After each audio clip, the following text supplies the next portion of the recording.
So let's see, this is a DragLoon attack out of JJack, and this is a very classic DragLoon base.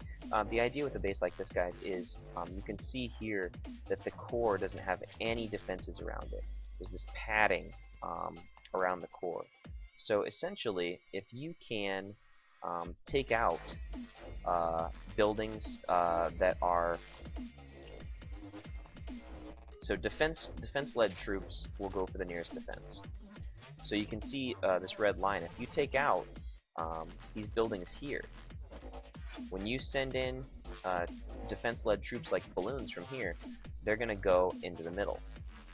Or even if they come here, if this thing's not here, the next closest building is going to be in the middle.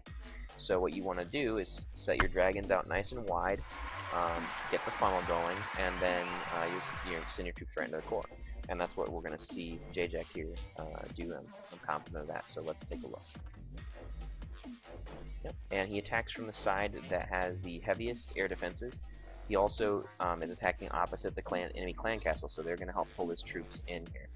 I would have liked to have seen a little bit more patience on his funnel, because he's kind of getting some drags splitting off here as opposed to going into the core. He gets a little lucky. A couple of them move in there on the core.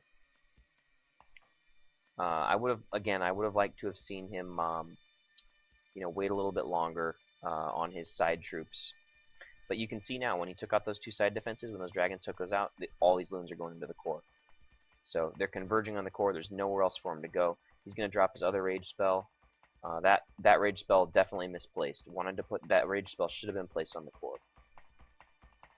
So he could have got the whole core with a single rage spell as opposed to spreading them out like that. Now that being said, he's still got 1, 2, 3, 4, 5, 6 dragons, and all the air defenses are down. Only 2 archer towers. Barbarian King. He's using the Barbarian King to help with cleanup, which I think is perfectly reasonable. You want to try to tank the back end of this type of a base with the Barbarian King, but because those buildings out there stayed alive, he uses Barbarian King to pick them up.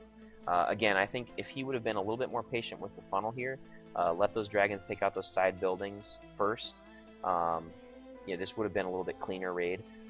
He definitely knew what he was doing, but I think a little bit more patience on the funnel, like we saw with Vistinum, would have been ideal.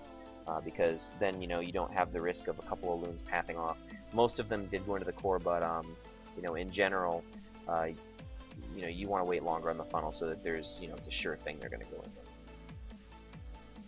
But a good DragLoon raid nonetheless. Nice job, JJ.